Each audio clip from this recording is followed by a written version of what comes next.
longues années de colonisation, aujourd'hui, l'Afrique de l'Ouest est composée de plusieurs pays indépendants.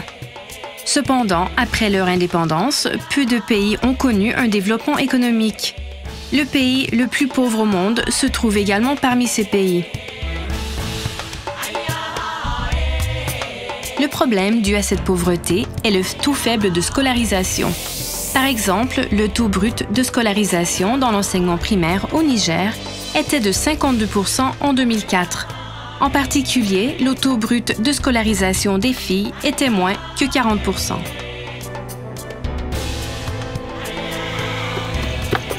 Pour diminuer le fardeau familial, une fille sur 3 se mariait avant l'âge de 15 ans et beaucoup de parents pensaient que les filles n'avaient pas besoin d'aller à l'école.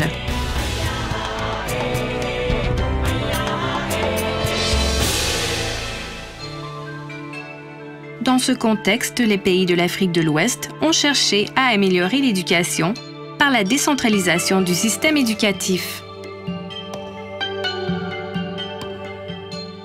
Le cœur de ce principe est le comité de gestion d'école. Ce comité est constitué d'enseignants, de parents d'élèves et des membres de la communauté. Divers types de pouvoirs sur la gestion de l'école ont été attribués. Cependant, cette organisation ne fonctionnait pas correctement à son lancement. 当時は村の権力者がそのまま学校運営委員会の代表になることが多くて、情報共有もないので、住民たちは学校運営委員会に対して不信感を持つようになりました。その結果、会合に出ても自由に話し合う雰囲気ではありませんでした。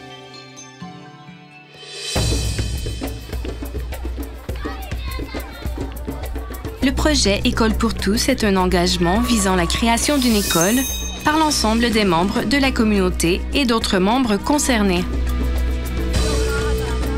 Il a fallu d'abord concevoir une plateforme où tout le monde pouvait s'exprimer librement et de créer une structure transparente. Pour réaliser cela, une élection démocratique a été adoptée afin de choisir les membres du comité de gestion d'école parmi les membres de la communauté.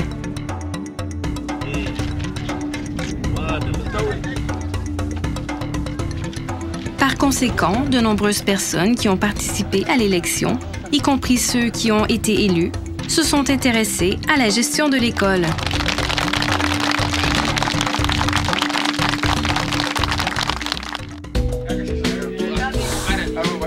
Jusqu'à quand, comment et que devrait-on faire pour améliorer la gestion de l'école? Le plan concret qui répondait à cette question était le plan d'action de l'école. C'est un plan concret qui détermine les possibilités à résoudre les problèmes de la gestion de l'école, tels que la situation sur la scolarisation, l'équipement scolaire, etc., élaboré lors de l'Assemblée générale du village, dont la plupart des membres de la communauté participent. Des activités sont réalisées en suivant ce plan d'action. Cet enchaînement de processus a permis aux membres de la communauté d'améliorer le partage d'informations entre les parents d'élèves et l'école et de prendre en charge le plan d'action de l'école. Par conséquent, les participations aux activités ont été réalisées, telles que la fourniture des ressources ou de la main-d'œuvre. La fonction requise pour ancrer toutes ces activités dans la communauté est le suivi. Le suivi est composé d'un suivi interne et externe. Le suivi interne est mené par les membres du comité de gestion d'école. Les suivis sont effectués pour constater si les activités planifiées sont réalisées comme prévu et s'il n'y a pas de problème particulier pour ensuite les résumer. Les mesures d'amélioration basées sur la synthèse de ces suivis sont reflétées dans le prochain plan. Cela crée ainsi un bon cycle d'activités. Le suivi externe est mené par le personnel de l'administration scolaire, responsable du comité de gestion d'école. Ce suivi étudie directement la situation du comité, donne des conseils en cas de problème ou de difficulté et informe sur l'état de chaque comité de gestion d'école au ministère de l'Éducation.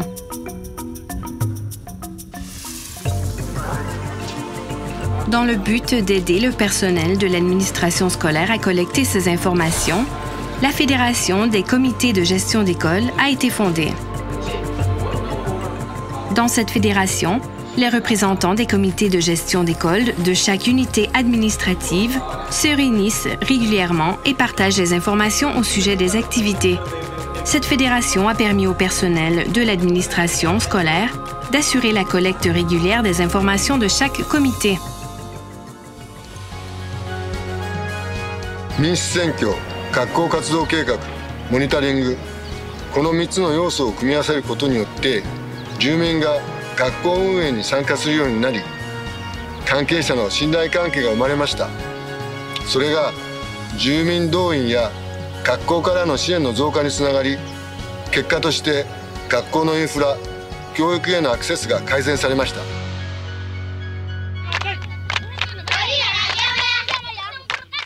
Des résultats conséquents ont été obtenus grâce au fonctionnement du comité de gestion d'école. En voici un exemple.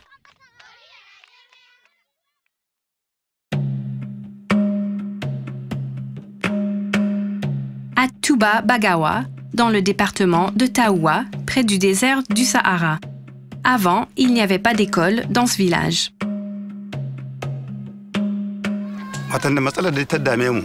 ta rashin ilimin mu dai bamu da ilimi ɗiyan mu kuma ba su da shi shi na muka ce kai jama'a aikin ga bai ba mu yi kokari mu samu mu ɗiyan mu makaranta muka ce to babu yadda za mu yanzu dai kokari muka yi mutum muka so kara. Donc, tous les membres de la communauté ont discuté à résoudre ce problème. Et nous avons construit une école avec nos propres mains, avec des salles de classe sous paillotes et des tables bancs en banco.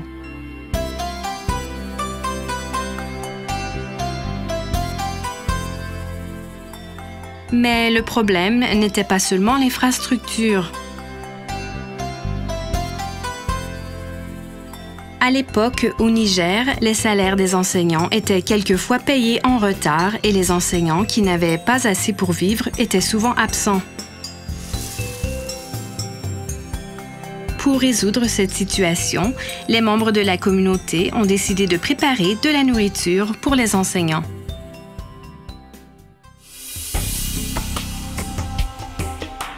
C'est ainsi que les enfants peuvent maintenant étudier à l'école.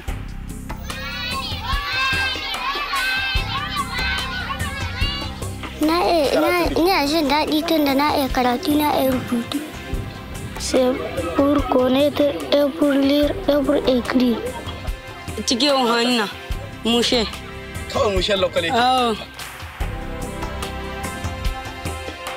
C'est véritablement une école construite à la main grâce à toutes les actions des membres de la communauté.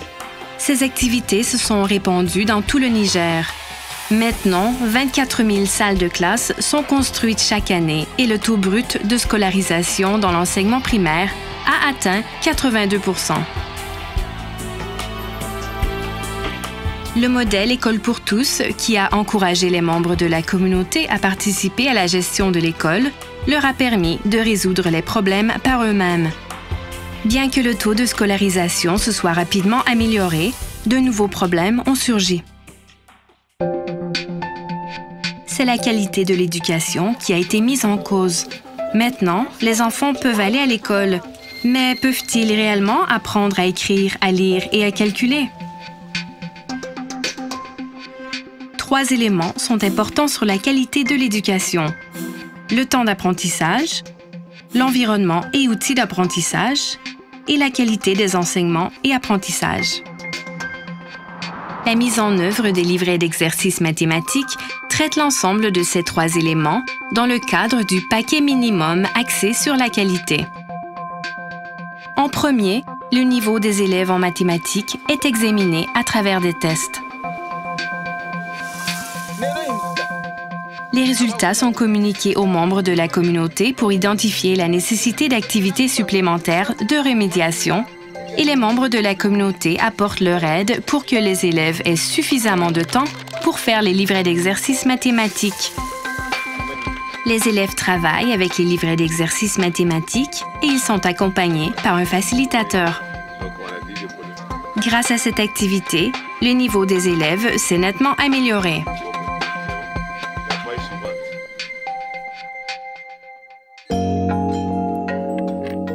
Un autre nouveau problème est l'utilisation des fonds de subvention pour l'école. L'afflux de fonds externes dans la gestion d'école qui s'appuyait sur ses propres ressources facilite la mise en œuvre des activités, mais complique la comptabilité. Si les informations sur les fonds de subvention sont monopolisées, la transparence de la gestion disparaît, des fraudes pourraient apparaître et la confiance du comité de gestion d'école, difficilement établie, pourrait être perdue.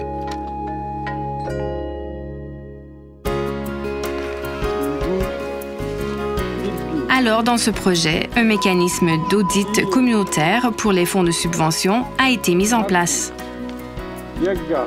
Le partage d'informations sur les fonds de subvention à l'Assemblée générale du village permet une surveillance minutieuse par toute la communauté.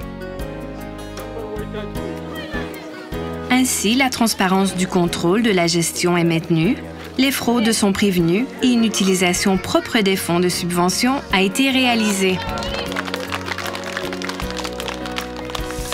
Une fois que le fonds de subvention est géré correctement, les membres de la communauté et les représentants de l'école ont été invités à apprendre le processus d'élaborer le plan afin de réaliser des activités efficaces et d'améliorer la qualité de l'éducation en utilisant des fonds de subvention. L'acquisition de la capacité de la gestion et d'utilisation a permis d'obtenir de meilleurs résultats par rapport à l'objectif.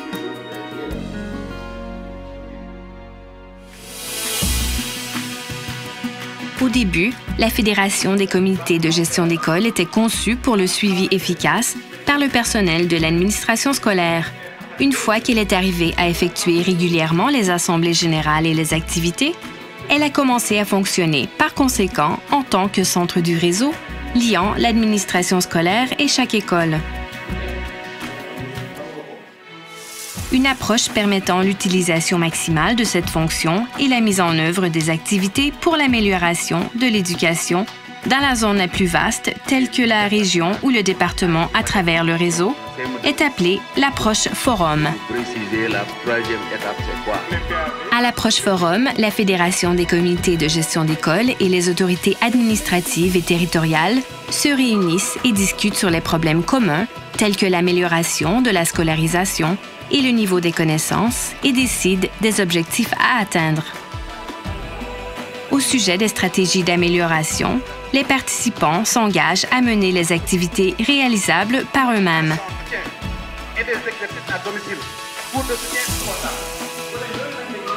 Cet engagement est transmis jusqu'au niveau de l'école à travers le réseau de la Fédération des comités de gestion d'école et ces activités sont déployées dans chaque école.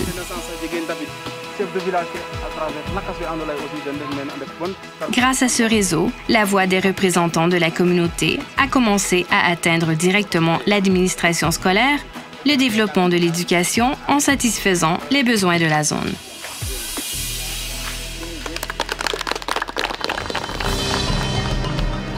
Minna no Gakkouモデルは関係者間の情報共有、学校運営の透明化、そして子どもにより良い教育を受けさせたいという人々の強い思いに直接応えることをその戦略の中心に据えています。だからこのモデルではどんな国のどんな環境でも適用可能で多くの国でさまざまな効果を上げられると確信しています。Les membres de la communauté discutent librement, élaborent et mettent en œuvre un plan d'action réaliste et réalisable avec leurs propres ressources. Le modèle d'amélioration scolaire au minimum génère de nombreux effets positifs. Il a été introduit dans environ 40 000 écoles en Afrique de l'Ouest. Le projet École pour tous continue de s'étendre.